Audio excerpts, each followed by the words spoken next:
Ya, kita bersyukur karena hari ini Tuhan beri kesempatan bagi kita, khususnya kelompok 3 aja, bukan 1, 2 ya, kelompok 3 aja. Jadi kelompok 3 kita dapat bahwa kita harus menjaga hati kita. Jaga hati kita bagaimana supaya kita standar masuk dalam kerajaan sorga. Yang pertama bahwa kita harus menjaga hati, jangan kita memfitnah orang lain, jangan kita istilahnya kita harus belajar lepas dan menerima. Artinya begini, tak kala kita lepas, yang ada dalam kehidupan kita harus lepas kesombongan kita, angkuh, yang tidak ada rendah hati, kita harus lepaskan.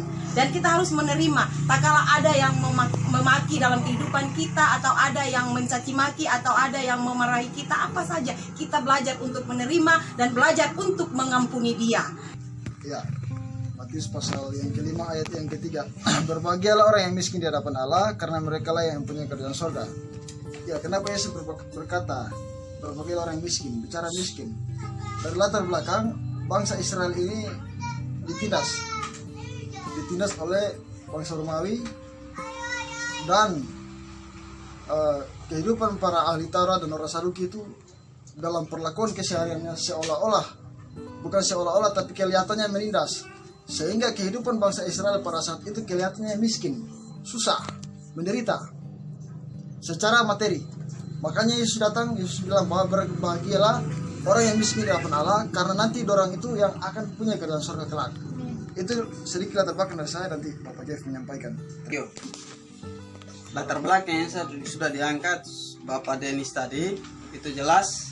Dan saya melihat dari, kalau kita lihat secara keseluruhan ini, hanya satu sebenarnya yang saya simpulkan di sini. Dari ayat 3 yang dipercayakan kepada kita, firman Tuhan berkata, berbahagialah orang yang miskin di hadapan Allah.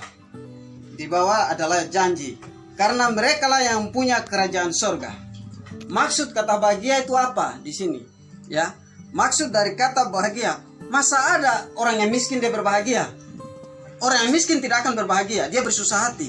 Dia terus setiap hari dia akan bingung. Mungkin dia kurung di kamar. Nah, oleh sebab itu kita harus lihat maksudnya apa dari kata berbahagia ini. Memang yang sudah diangkat latar belakang tadi kalau dalam konteks ini secara materi.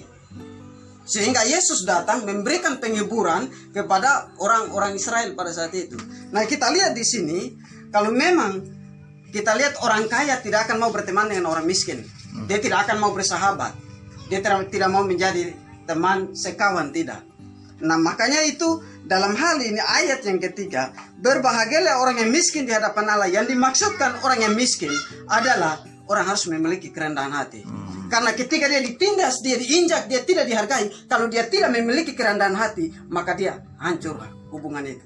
Maka itu dari kita kelompok 1 mengambil kesimpulan dari hal ini, yaitu standar untuk masuk kerajaan Allah adalah salah satu harus memiliki kerendahan hati. Ayat pembahasan Matius 5 ayat 6, berbahagialah orang yang lapar dan haus akan kebenaran, karena mereka akan dipuaskan. Ya, baik, terima kasih untuk kelompok 3 dengan ayat ini, dengan kaitannya standar untuk masuk kerajaan surga. Berbahagialah orang yang lapar dan haus akan kebenaran. Itu ibarat orang yang lapar dan haus akan makanan dan minuman. Jadi ketika kita lapar dan haus akan makan minum, maka kita pasti mencari dan mencari.